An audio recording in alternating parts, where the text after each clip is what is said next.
안녕하십니까. 신인균의 군사TV 디펜스 브리핑입니다. 자, 오늘도 아주 중요한 군사 안보 소식 알려드리도록 하겠습니다.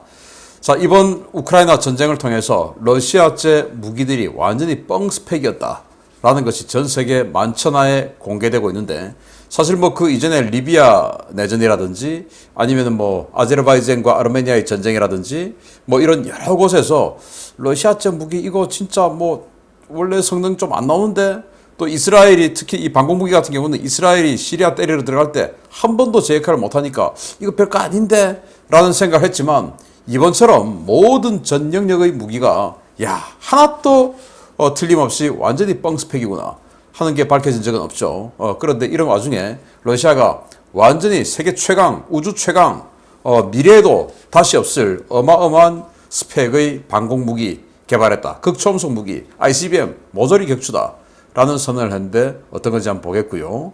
자, 영국이 챌린저2 전차 70여대를 내놓았습니다. 기증하겠다 이거예요. 우크라이나 전쟁 여기에 기여하기 위해서 어떤 내용인지 보겠습니다.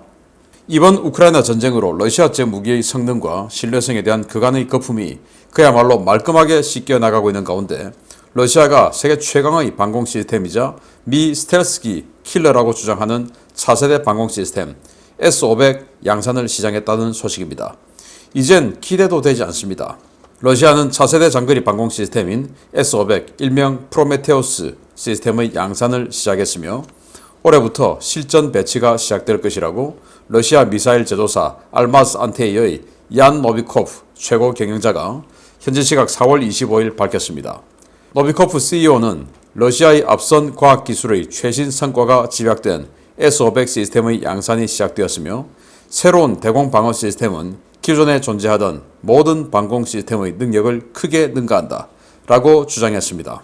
러시아가 지난 2021년 7월 국가 실험을 마쳤다고 발표한 S-500 시리즈는 S-300에 기반을 두고 발전한 S-400 시리즈와는 달리 완전히 새로 개발된 러시아의 야심작인데요.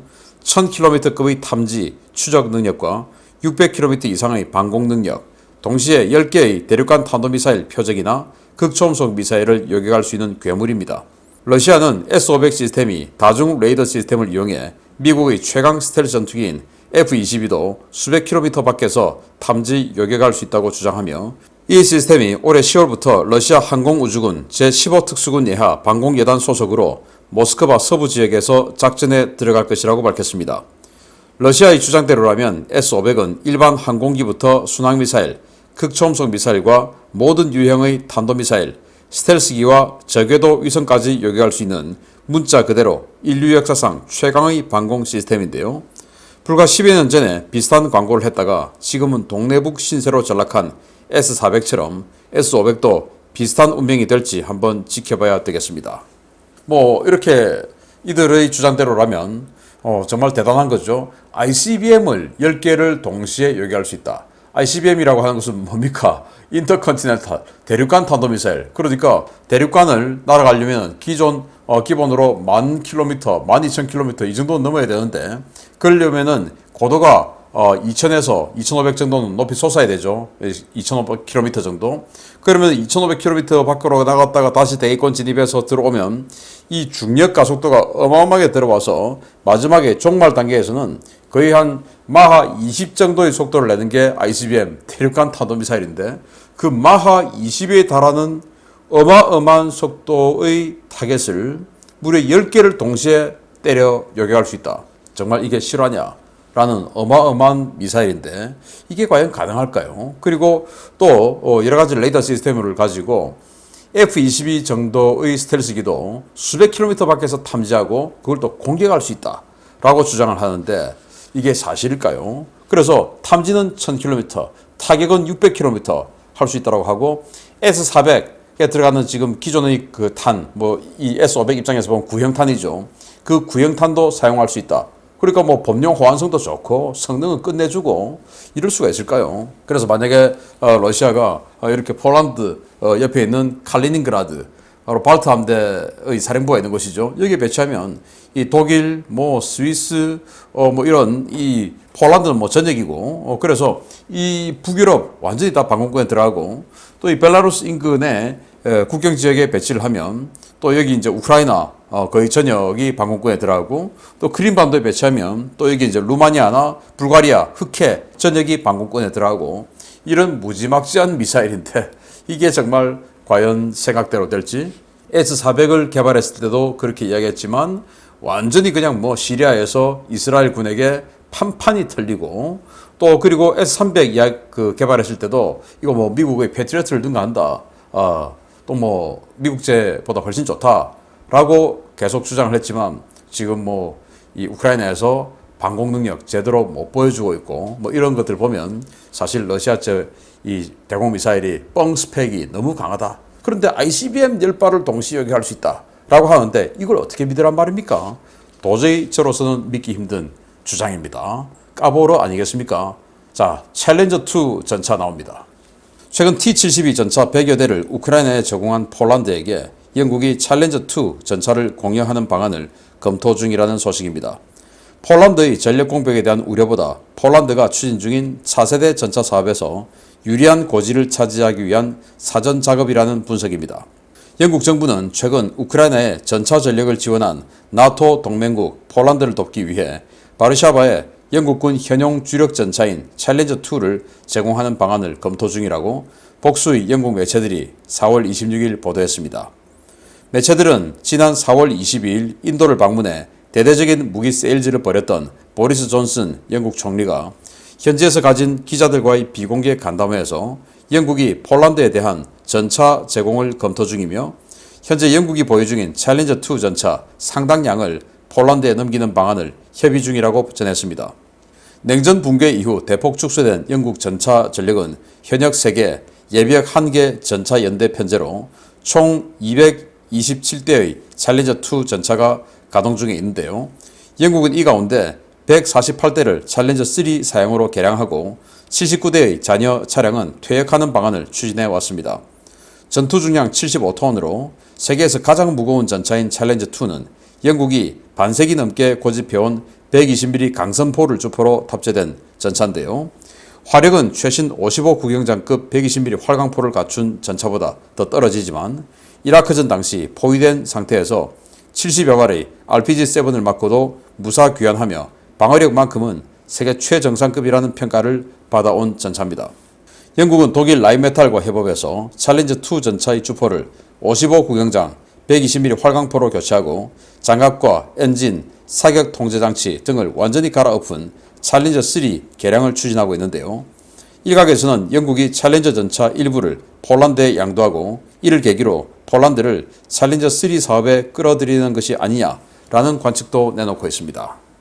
폴란드가 그들이 가지고 있던 T-72 전차 100여 대를 우크라이나에 준다고 했죠. 그러니까 폴란드는 그로써 이 자신들의 전력 공백을 좀 메워달라라고 미국에게 이야기했는데 그 답을 지금 영국이 답을 내놓고 있는 겁니다. 그래서 영국이 뭐 사실은 이 탱크라고 하는 것을 처음 만든 나라가 바로 영국 아니겠습니까?